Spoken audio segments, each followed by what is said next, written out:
Hello good morning नमस्कार र आज यसरी मर्निङ वाक गर्ने क्रममा हजुरहरूलाई एक दुईटा मेसेज गर्नु गइराखेको छु र विशेष गरेर अब हिउँदो महिना पनि जाँदैछ साथसाथै हाम्रो भोज भतेर भनौँ न बिहे सुधाइहरू हैन अन्त्येष्टिक्रियाहरू पनि प्राय सक्दैछ भनौँ अन्त्येष्टिक्रिया त अब त्यो अचानक हुने काम हो र भइ नै रहन्छ र विशेष गरेर यो भोज भतेर भनौँ न अब यो हाम्रो जुन चाहिँ विन्टर भरि कति सकियो र अझै केही रहेको छ र यस विषयमा म एक दुई कुरा हजुरहरूलाई जानकारी के दिन चाहन्छु भने चाहिँ विशेष गरी चाहिँ यो हाम्रो भोज भतेरमा अब तपाईँ हामीले टाढो टाढोको पाहुनाहरू गेस्टहरू बोलाएको हुन्छौँ र त्यसले गर्दा चाहिँ त्यो बिहे भनौँ या भतेरहरू चाहिँ एकदमै प्रिपेरेसनको साथमा हामीले गरेको हुन्छौँ डेकोरेसनको साथसाथमा धेरै खालको भेराइटिज अफ पकवानहरू हैन खानेकुराहरू भनौँ न अब मासु भात दाल सब्जी के भेराइटी एसेक्ट्रा हैन र यसमा चाहिँ म के भन्नु चाहन्छु भने अब यो अहिले चाहिँ करिब झन्डै 60% जति प्राय हामी मान्छेहरू हैन हामी जेसुकै होस् न चाहे आफ्नो शरीरको बिमारले गर्दा चाहे केही न केही एउटा कनेक्सनले गर्दा प्राय 60% मोर देन 60% चाहिँ भेजिटेरियन भएको छ र त्यो मात्रै नभएर हाम्रो सायदै हजुरहरूलाई प्राय तपाईँ अरू समुदायलाई अब याद छ छैन र हाम्रो लिम्बू समुदायलाई पनि कतिजनाले त अब याद छैन हाम्रो लिम्बू समुदायभित्र पनि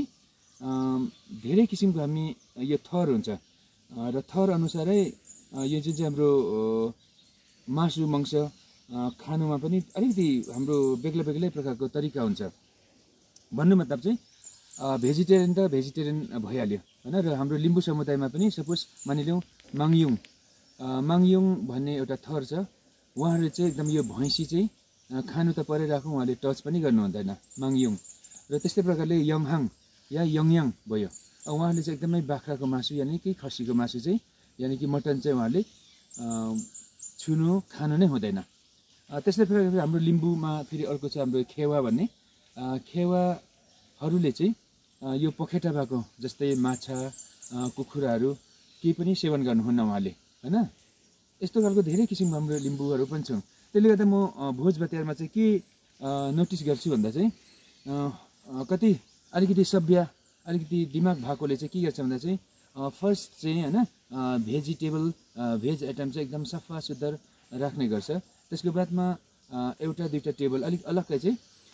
मासु मांस राखेको हुन्छ र हजुरहरूलाई म के रिक्वेस्ट गर्न चाहन्छु भन्दा चाहिँ भेजको भेराइटी त भयो इट्स ओके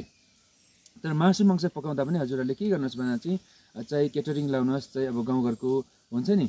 पकाउने खाना बनाउने प्रिपरेसन गर्ने उनीहरूलाई पनि अलिकति तपाईँले सम्झाउनुहोस् कि भैँसी अलग्गै पकाउनु पर्यो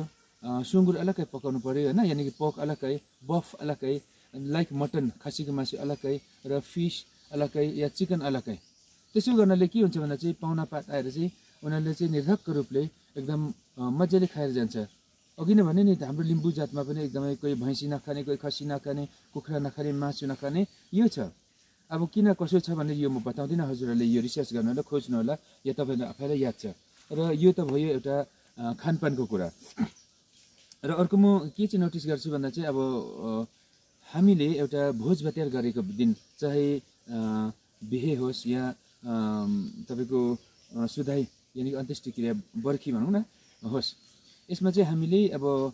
चाहे अब सक्नेले पैसा रुपियाँ हुनेले चाहिँ अब ठुल्ठुलो केटरिङहरू ल्याएर केटरिङ ग्रुपहरू ल्याएर त्यहाँ हर चिज खानु सर्भ गर्नु सबैमा उनीहरूले इन्गेज गरेको हुन्छ भने हामी गाउँठाउँमा चाहिँ के गर्छौँ भन्दा चाहिँ 2 दिन त्यो भोज भतेर सुरु हुनुभन्दा 1 दिन अगाडि र भोज भतेर भएको दिन र भोलिपल्ट यानि कि 3 डेज इफ नट 1 डेको लागि चाहिँ हामीले गाउँघरको सबैलाई नै हामी इन्गेज गरेको हुन्छौँ हामी लिम्बू समुदायले चाहिँ त्यसले चाहिँ 4 कलम भन्छ र 4 कलम चाहिँ हामीले अघिबाटै पक्रेको हुन्छौँ र कसले खाना पकाउनु पर्ने कसले यता चिया चमेना गर्नुपर्ने कसले मासु मांस पकाउनु पर्ने कसले भेज गर्नुपर्ने यो अलग अलग आफ्नो ड्युटी कसले पानी बनाउनु पर्ने कसले सफा गर्नुपर्ने त्यो अलग अलग ड्युटी छुट्याएको हुन्छौँ त्यसले गर्दा चाहिँ जब 3 दिन नभए तापनि 1 दिन जुन चाहिँ मेन प्रोग्रामको दिन चाहिँ हामीले त्यो चार कलम पक्रेर समाजको मान्छेले नै इन्गेज गरेको छौँ भने अब घरको मान्छे यानि कि घरको जो जति परिवार जो जति सदस्य छौँ हामी चाहिँ अब खुल्ला हुन्छौँ नि त्यो दिन चाहिँ। किनभने अब उनीहरूले जिम्मा दिएपछि हामी खुल्ला हुन्छौँ। त्यसले गर्दा चाहिँ हामी घर धानीले चाहिँ के गर्नुपर्छ भने चाहिँ अब त्यो दिन चाहिँ इम्पोर्टेन्ट रोल खेल्नुपर्ने हुन्छ होइन। एटेन्डेन्स अब होइन आँखाले एक त एटेन्डेन्स पनि लिनु जरुरी छ, को साथीभाइ आयो आएन होइन। र एउटा रिफ्रेसमेन्टको जग्गा बनाइएको हुन्छ या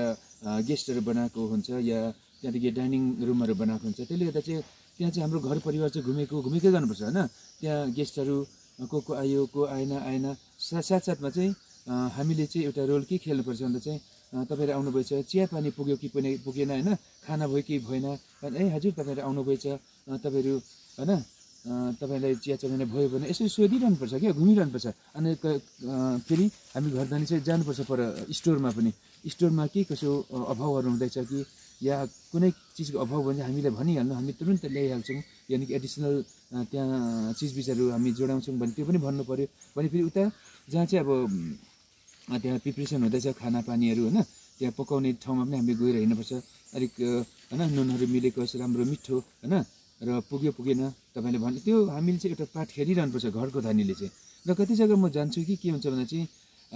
घरको धानी चाहिँ भेटिँदैन होइन। हामी गयो बस्यो होइन आयो, र कति जग्गा चाहिँ त्यो पुरा एक प्रकारको शरम लाग्छ किन गएछु होइन।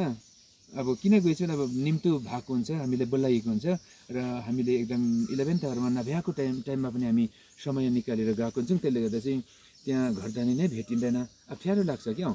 खानु पिउनु हामी घरमा 24 आवर्स चाहिँ खान्छौँ होइन। अहिले कुनै कसैको घरमा दुःख छैन होइन, मासु भात जाँड रक्सी मांस त खाइ नै बस्छ मान्छेले होइन। र 24 आवर्स त होइन तपाईँको यले मतलब कुनै कसैको कमजोर छैन। तर त्यहाँ जानुको अर्कै एउटा छ, एउटा साथीभाइको भनौँ या एउटा इष्टमित्रको भनौँ होइन, एउटा निम्ति इन्भिटेसन भइसकेपछि जानुपर्ने हुन्छ। र मलाई चाहिँ त्यस्तो लाग्छ। अब तपाईँलाई कस्तो लाग्छ र फेरि पनि अन्तिममा हजुरहरूलाई म रिक्वेस्ट गर्छु, अब एक दुईवटा जहाँ भोज भातहरू रहेको छ र आउने दिनमा तपाईँले एउटा यो याद राख्नुहोस् कि